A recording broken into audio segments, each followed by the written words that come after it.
Alright, so my complaining may have just ruined the rarity of Sally, but in my defense, it was for a good reason. At least, I think.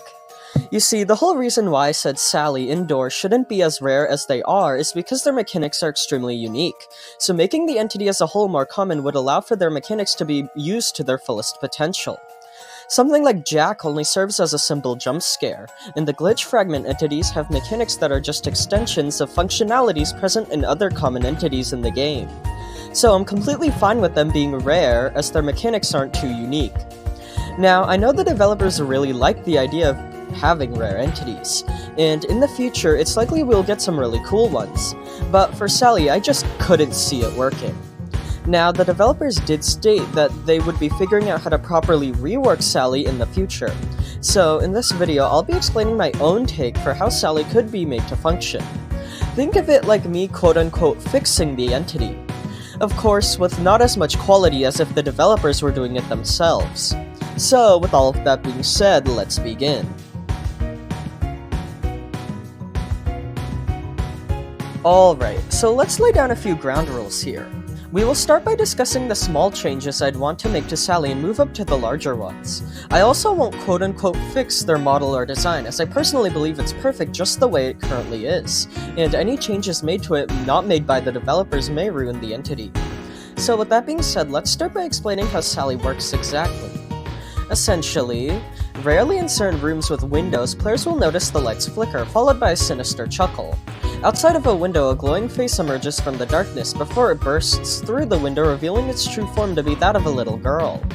This is Sally, and once they enter the room, they'll relentlessly chase you at pretty fast speeds. When they catch you, they will take away 2/3 of your current health and divide your max health by 1.3. This means that Sally cannot kill you without very specific modifiers enabled, but they can significantly decrease your health. This entity can be countered though, and that is by dropping an item. By doing this, Sally will run to the item instead of to you, and then they'll proceed to steal the item and play with it before despawning without harming you in the process. Now, to begin our process of fixing this entity, the first change I'd make is to add a despawn animation to them. You see, a few seconds after Sally picks up an item and plays with it, they'll just vanish out of existence. This is the current despawn animation, and it just looks very choppy and off.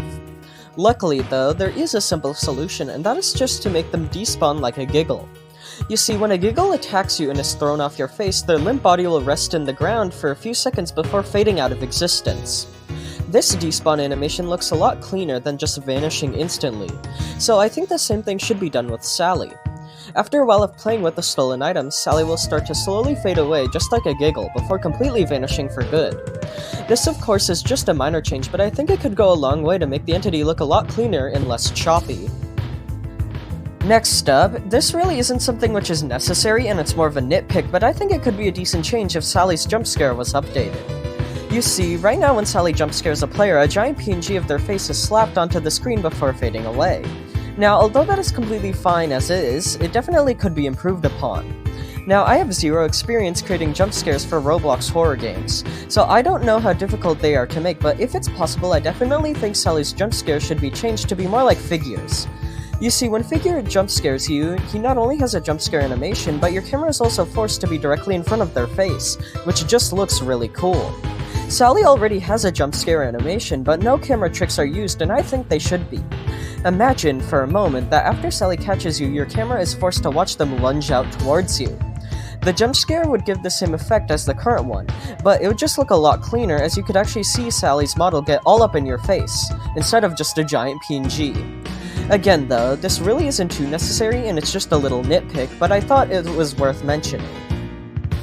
Moving on though, my next fix for this entity is a little more complicated than my previous one, and that is a rework of how they are combated.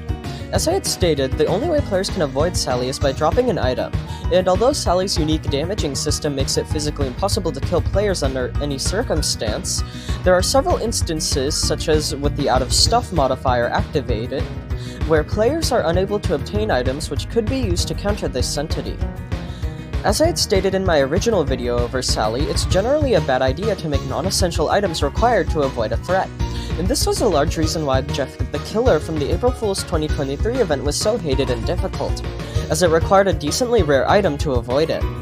Fortunately though, there is a relatively easy fix to this issue, that being to add another way of avoiding Sally which doesn't require an item. Now, don't get me wrong here, I find Sally's unique interaction with items super cool, and it should definitely still stay in the game. But, a more challenging way of avoiding them without the use of items should also be implemented.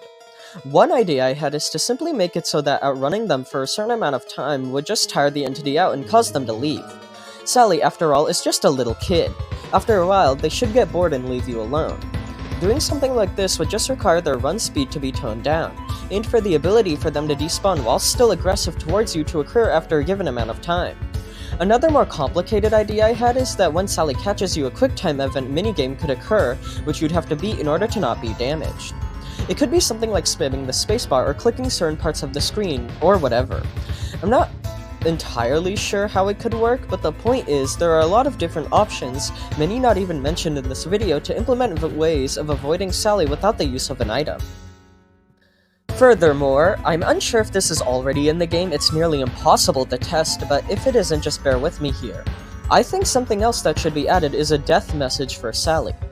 You see, Guiding Light's death messages are the primary way for players to gather and utilize information about the threats seen in the game, but given how Sally physically can't kill you, they don't have a death message which communicates their functionality. Fortunately though, there is a workaround to this conundrum, and that is to do something like in the case of Snare. You see, just like with Sally, Snare cannot kill players. However, their mechanics are communicated through Guiding Light if you die to rush whilst being caught in one. So I think something like this should be implemented with Sally. If you die to an entity at any point after being hit by Sally, Guiding Light will bring up Sally in their dialogue and tell you how the damage they caused influenced your death and how it could be avoided. I just think something like this could be added for players who aren't familiar with the entity yet.